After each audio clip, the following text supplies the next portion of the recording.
This is the Go Maluku podcast. What's your overall impression of the decisions? COP26 was concluded yesterday, and what's the my overall impression? I think it's all about managing expectations. I didn't expect COP26 to solve climate change. I did expect it to. There was pressure. There was a lot of pressure from the general public, as well as from parties and countries, on some results. The UK presidency had 2 years to go over to just go into dialogue about some sticky issues, including Article 6, including loss and damage. And as loss and damage got punted to the next COP, so COP27 in Egypt, the only thing that remained was the Article 6 negotiations. Now there were some negotiations ongoing on loss and damage at the very end, particularly on the cover decision, but mostly it was on Article 6.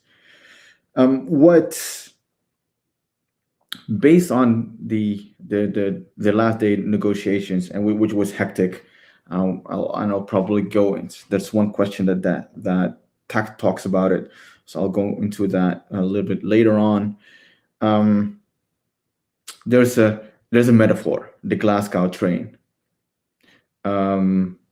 meaning that there's you either hop on board or you get left behind. That's the metaphor that several parties have used in the closing plenary. And the thing is, they prefer progress over perfect, and I get that. I do understand that progress over perfect is good. But there were a lot of parties around the table that cannot afford to lose. And you did see the imbalance between developed countries and developing countries. Developing countries had a lot of ambition, had a lot of concerns, and developed countries had a lot of concerns about, we don't want to stifle our growth too much, and we don't want to commit too much. We don't want to compromise too much.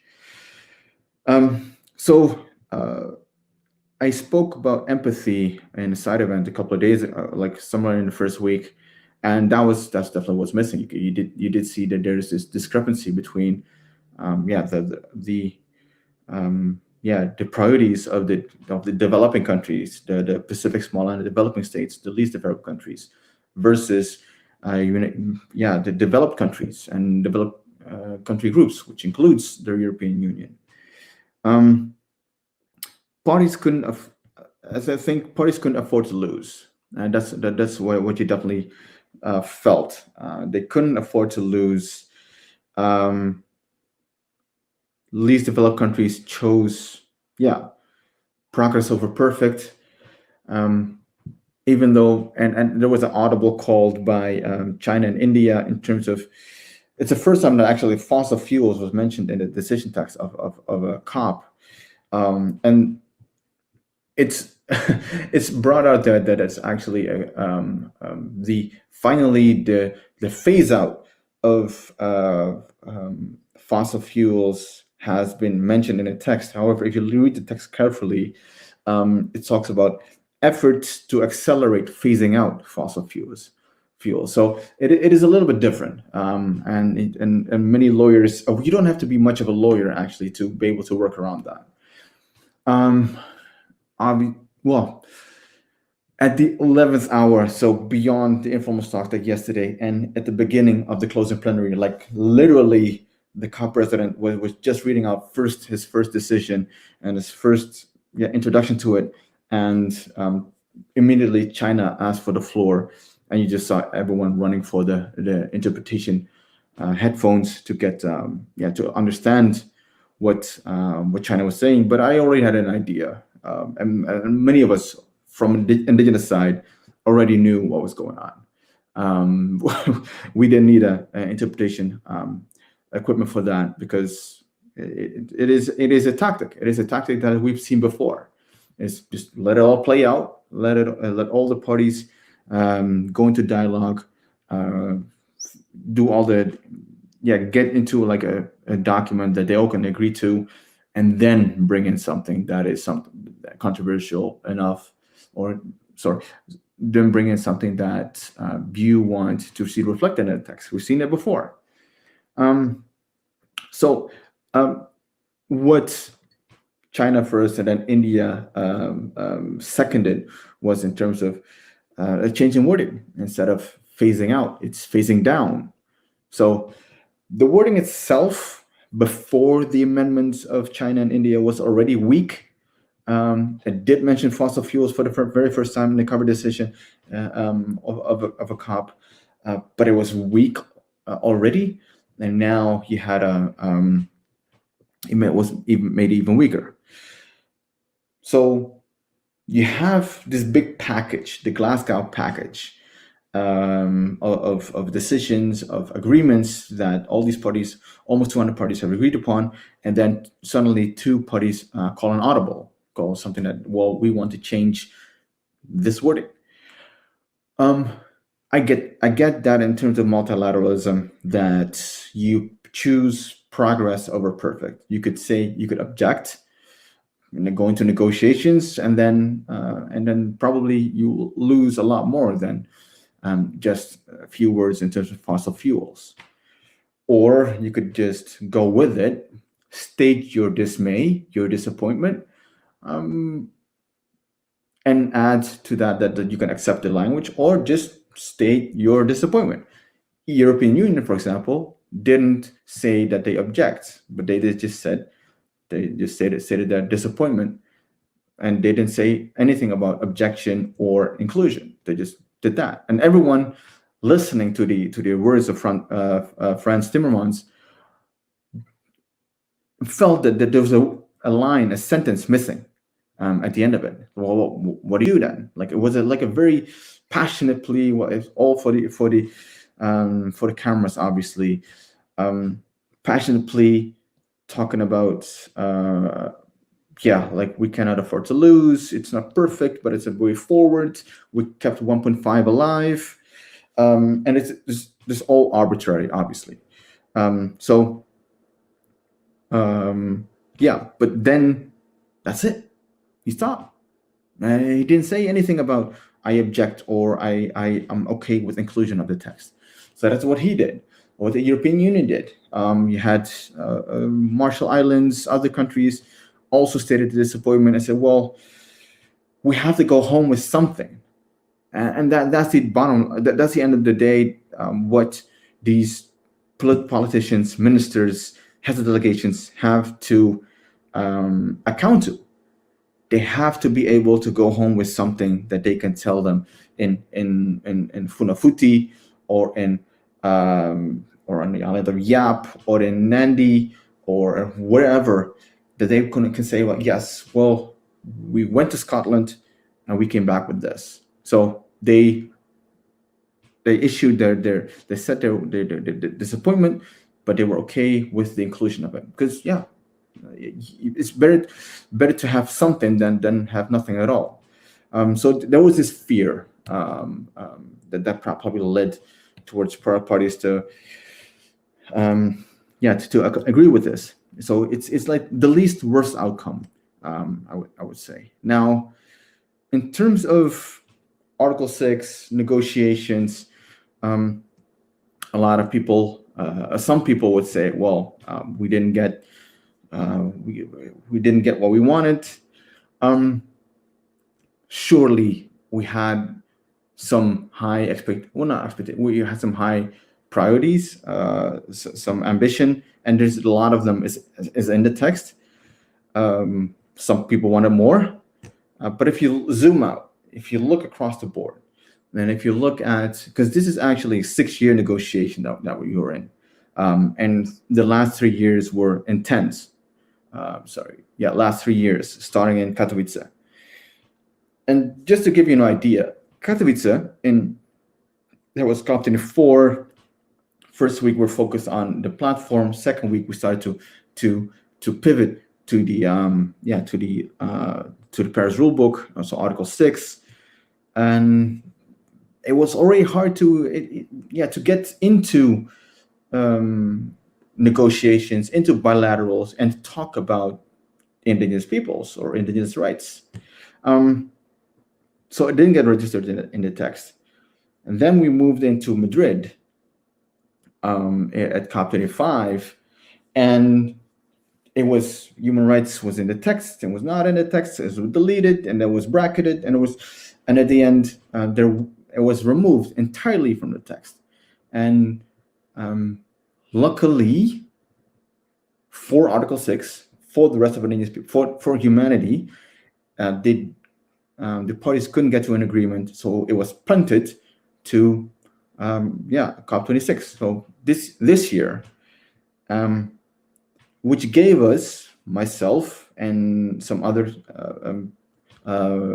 experts from the constituencies, CL and others to build a campaign, to build relationships with parties, to build to do some capacity building, to talk with parties about human rights, to talk about all these things, possibilities, and what works and what doesn't work. So you did see some progress, and then this year, these non-negotiation sessions that were mainly held virtual, you did see some parties, though informally, bring up human rights and the rights of indigenous people. So it started to pay off. All the work that we have done for the last 6 years, intensively the last 3 years, and more intensively the last 2 years. Because we knew that this was our last shot. If we don't include human rights and the rights of indigenous peoples in Article 6 right now, this document would be locked for the next 30 to 40 to 50 years. So there was no other option than to do our thinking best to make sure that the references, or that parties actually start to talk about human rights and the rights of indigenous peoples. So in that sense, this is like a monumental change in terms of it's like a paradigm shift. Before, it was hard, and in Paris, Article 2, rights of indigenous peoples got removed, and we got the platform instead, and it got bumped up to the preamble, so that there was only a reference to rights of indigenous peoples in the preamble, and everyone knows that preamble texts, it's just context. It's not enforceable, or it's not actionable. If you want to make indigenous rights enforceable or actionable, you need to put it in the operative text, which has more hooks. So what we did was, all right, or what our priority was to operationalize human rights and the rights of indigenous peoples in the operative text of Article 6, and we got that. And what we also got was that parties, they started talking about human rights and the rights of indigenous peoples in tandem. It was not just, well, we'll talk about human rights, but we also imply that it also includes human rights of indigenous peoples. No, we made that clear distinction. We told them there's human rights and the rights of indigenous peoples. There's individual rights and there's collective rights. So parties started to talk. And again, it's only during COP. It is different in other processes, and probably also different in COP27. That parties started to talk as a package: human rights and the rights of indigenous peoples. So that's also a huge win that got us to where we are right now. So, and then that's just Article 6, and then the cover decision had also a lot of references to indigenous peoples, and so all in all, overall, I would say that we made a lot of progress at COP. Now, is this no? I think it's all about perspective. It's all about perspective, as looking at COP as a not as an end, as a goal, as something that it is that your survival depends on it, but more as a means to an end. And I believe that COP26, like the decision text, it helps.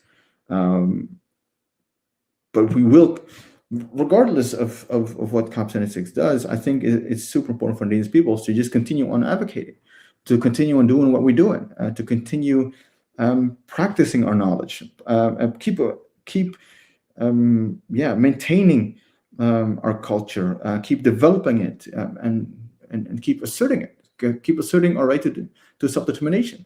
And I think that is super important. And this only helps. It only gives you a little, it gives you a bit of not validation. It just helps. It helps, but more importantly, what needs to be done is that Indigenous peoples keep continuing to cultivate their culture, keep building this this emerging consensus that the rights of Indigenous peoples and Indigenous peoples and the knowledge of Indigenous peoples is fundamental towards the world that we want to build in the future, and that is climate resilient, that stays below 1.5, and that protects the biodiversity. And I think that's just what we need to keep on working on. And I think what COP26 does is this decision does it helps a little bit. So that's my overall impression of this. What's your overall impression of the decisions? Yeah, so that's basically what my first thoughts. Well, my thoughts are right now. Yesterday, couldn't really gather my thoughts around it. My friends, I hope you enjoyed this. Please consider to subscribe, to comment, and to share this video on your socials.